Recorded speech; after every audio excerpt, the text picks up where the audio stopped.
my friends from college, and I tried to stay as close as possible after we had graduated from school. One of the ways that we would do this is by all of us taking a week off during the summer or fall and going on a camping road trip. Last year, we had planned together and decided to go camping in the mountains of Colorado towards the end of the summer.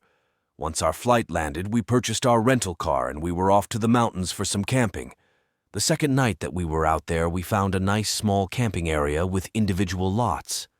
The lots were distant from each other well enough to where it felt like our own individual campground, especially with all the trees surrounding us. We had picked a lot close to the small creek which flowed nearby close to the highway so that we could wash off after a long day of hiking.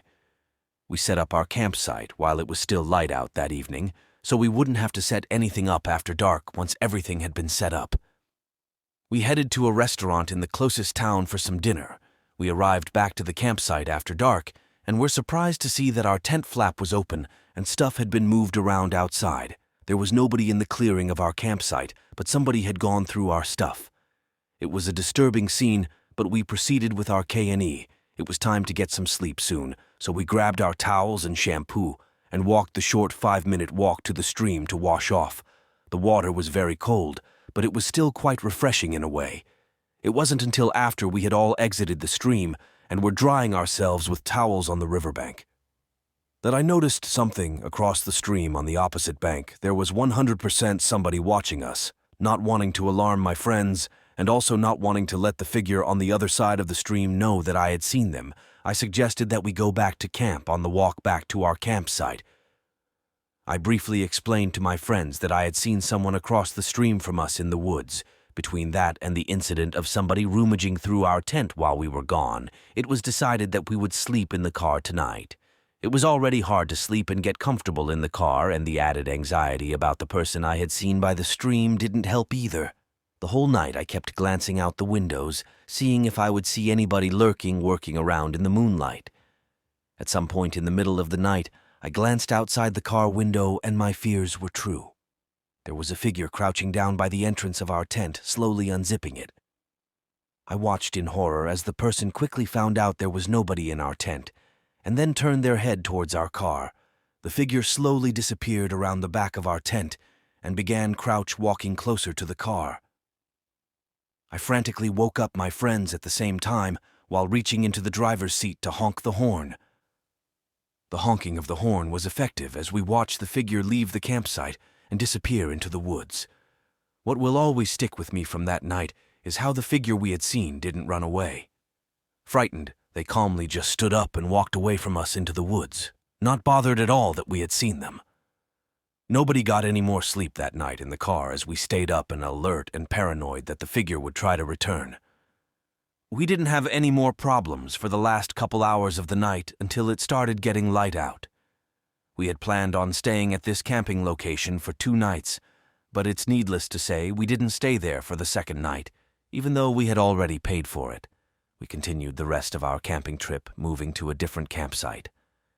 Thankfully, there was no more issues the rest of the trip, but that night will be vivid in my memory for a long time.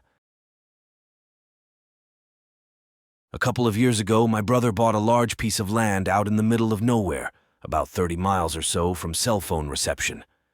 It's quiet. There is no light pollution, no paved roads, and not a lot of people around.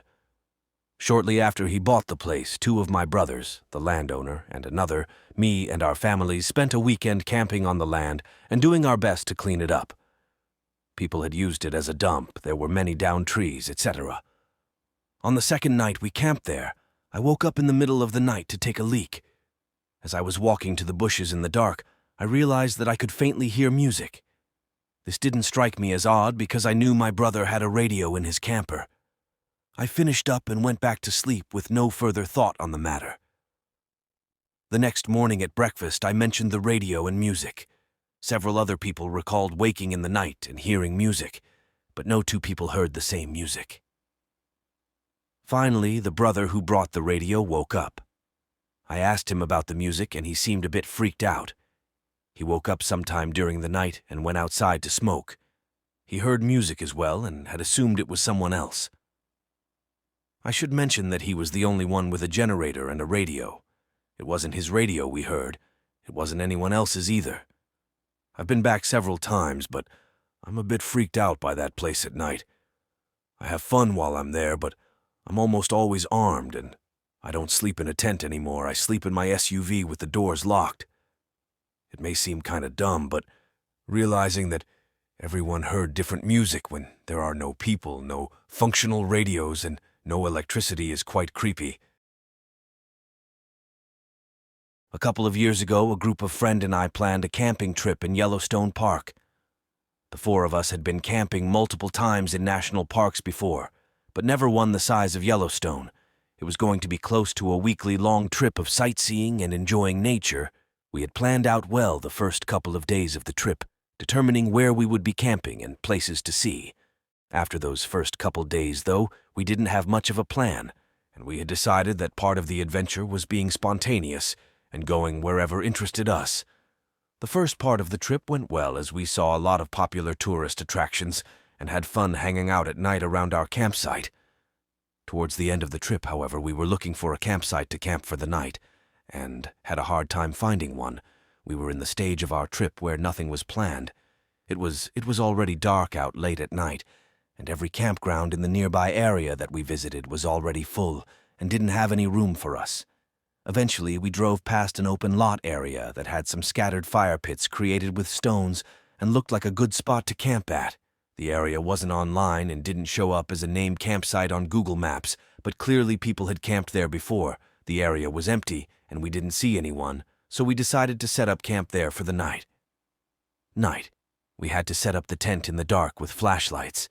It was already late, so, unlike the other nights of our trip, we didn't really hang out.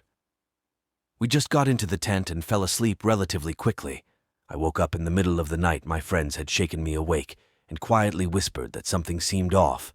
Immediately, I understood what they were talking about, because from the woods surrounding our campsite, there was an odd number of bird sounds being made.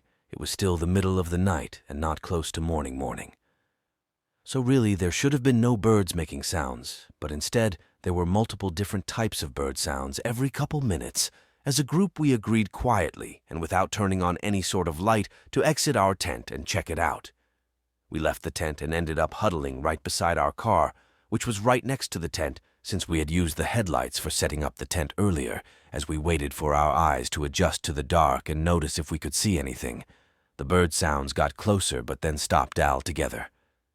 At that point, we knew that those sounds were not normal and that it had to be people communicating to each other as they had been coming from different directions of the woods. It only took a quick, nonverbal look at each other to decide that getting in the car would be the smartest thing to do right now after scrambling to get in, and then turn on the engine and lights. What we saw at the edge of the woods line running towards us was horrifying.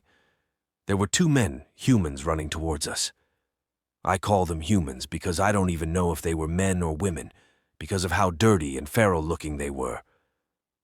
We drove out of there as fast as we could, seeing three more people on the opposite side of the wood line when our headlights illuminated over that way.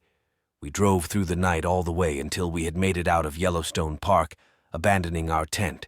Since all of us had our important valuables that we needed already in the car, none of us can recall or determine what area of the park we were in. But it definitely wasn't anywhere near a populated campground. We agreed to cut our camping trip a bit short and buy a hotel for the last night. We didn't go camping together again for a very long time after that scary night in Yellowstone. I spend a lot of time camping on the beach, in Yosemite, all over California really. But one particular Friday night, my friends and I decided to camp in the woods near Hicks Road. If any of you are familiar with the South Bay, I'm sure you know where it is. A road notorious for fatal car accidents, squatters in abandoned homes, etc. This is about our third time camping up here. The last few times we heard some freaky noises, but nothing awful. So we pitch a tent in a small clearing and plow through a Taco 12-pack before we crash out. I fall asleep no problem and wake up to the sound of what seems like people arguing outside my tent.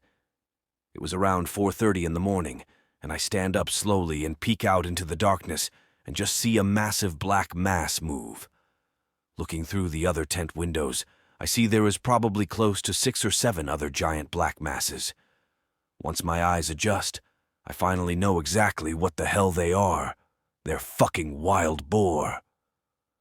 I sat down in complete and utter silence for around 45 minutes while I hear those 500-pound animals scramble around the tent, so close I could hear them brushing the fabric. They make the grossest snorting and wheezing noises. Eventually, they all left, and when the sun came up, I knew why they were there. We didn't eat the last fucking taco.